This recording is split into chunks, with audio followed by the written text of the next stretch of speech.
Power વહી ગયો છે, આરામ કરવીશ મિત્રો.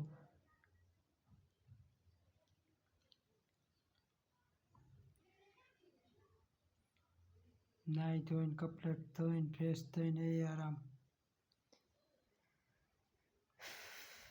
મિત્રો વિડીયોને કોમેન્ટ કરો और સબસ્ક્રાઈબ કરો, મારી ચેનલને સપોર્ટ કરો. જય માતાજી. હું દેપલાથી, મારું નામ મનોહરસિંહ સરવૈયા. વિડીયોને શેર કરો, કોમેન્ટ કરો અને મારી ચેનલને સબસ્ક્રાઈબ કરો, સપોર્ટ કરો. તો મારા નવા વિડીયો ચેનલમાં આવતા રહે.